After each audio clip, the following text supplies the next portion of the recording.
The year is 1941, and Japan's empire now stretches as far as present-day Vietnam. Japan has begun campaigning to keep Western influence out of the Eastern Hemisphere. Earlier, Japan had entered a new phase of its plan for Eastern domination by entering the Tripartite Pact.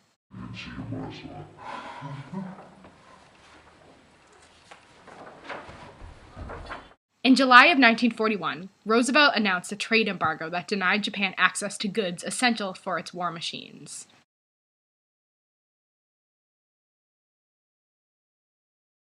Months after Roosevelt signed the embargo, militarist Hideki Tojo seized control of the Japanese government in order to tax on U.S. Navy bases.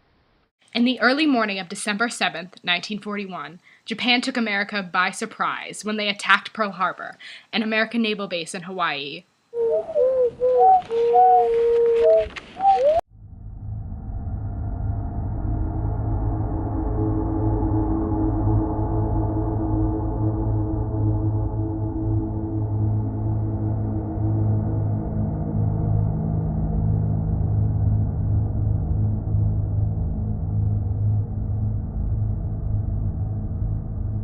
Super mad, Roosevelt declared war on Japan the very next day. Gee willikers. I declare war on you, Japan! Then Germany and Italy were like, we got your back, Japan, and declared war on the United States. We declare war on you, America!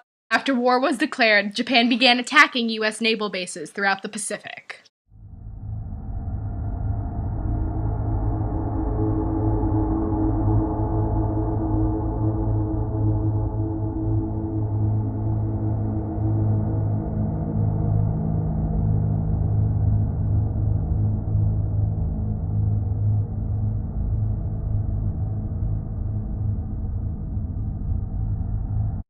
After the U.S. declared war, Admiral Isoroku Yamamoto ordered an all-out offensive in the southern Pacific. American airfields in the Philippines and outposts on Guam and Wake Island were attacked severely. By early 1942, Singapore, a British naval base, and most of Burma had fallen to the Japanese. The Japanese attacked ruthlessly, using kamikazes who would fight to the death and refuse to surrender. Japanese soldiers were tough, fearless, and prepared to fight to the death for honor and their empire, a style of fighting that the Allies were not used to. This worked against the Allies during Japan's assault against the Philippines during January 1942. It ended with General Jonathan Wainwright surrendering to the Japanese. After the surrender, the Japanese brought prisoners of war to a prison camp. Hundreds of Americans and as many as 10,000 Filipinos died during what became known as the Bataan Death March. American soldiers began to think that they might not win the war in the Pacific until Lieutenant Colonel James Doolittle led an air raid on Tokyo in April of 1942. This boosted American morale. Then, in the summer of 1942, the Allies had two key victories in the Pacific, the Battle of Coral Sea and the Battle of Midway. The Battle of Midway changed the tide of war in the Pacific in favor of the Allies. Americans began an island-hopping campaign in August of 1942, attacking Japanese strongholds by sea, land, and air, and moving closer and closer to Japan. This kept pressure on Japanese forces, and by the fall of 1944, the Allies again invaded the Philippines. What ensued after was the greatest naval encounter in world history, the Battle of Leyte Gulf. The American fleet crushed the Japanese armada, clearing the way for an Allied victory in the Philippines. The Japanese were losing defenses on sea and in the air, but their leaders still prepared to fight to the death. Round 2, fight.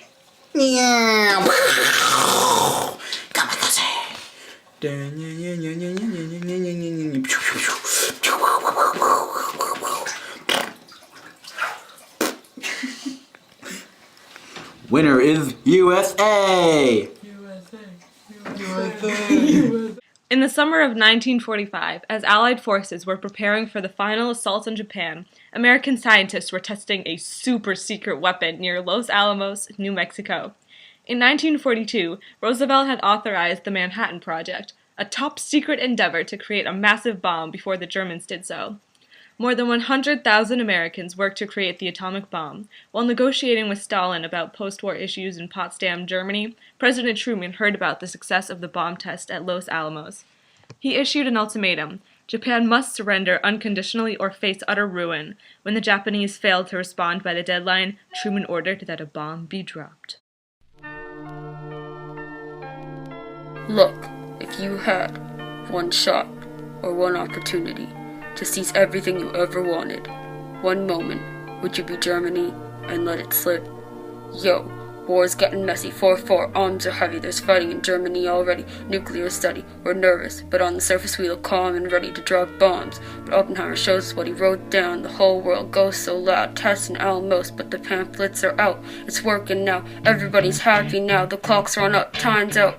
Over, blah, snap back to reality. Oh, there goes humanity. Oh, Potsdam's happening. They choked. We're so mad, but we won't give up that easy. No, they won't have it. They know there's always hope. Don't matter, we're dope. They're on a downward slope. We're so stacked. We know when we blow Hiroshima to bits, that's when it's back to the lab again. Yo, bomb Nagasaki. Now we better go capture this moment and hope it don't pass them. They better lose themselves in the ocean, Pacific, the Axis. They better never win the war. They only had one shot. They missed their chance to blow. Their opportunity past time to surrender. Yo, they better lose themselves in the ocean, Pacific, the Allies. They better hold on to the war. They only had 2 shots. Did not miss their chance to blow. Their opportunity helped bring an end to the war.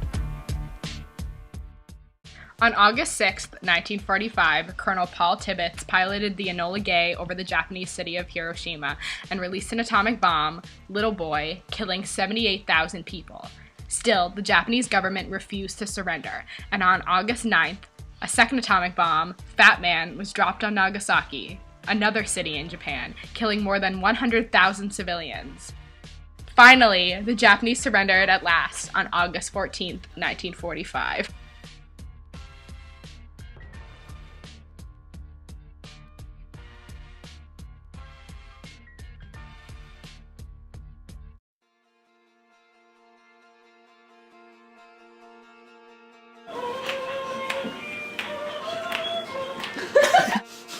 This is gonna be so special.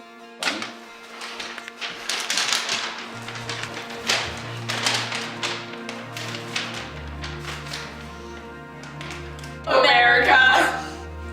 Jamie. After war was declared, Japan again. This is Uncle Sam speaking. I had polio. The second atomic bomb, Fat Boy, was dropped on Nagasaki. It's Fat Man and Little Boy.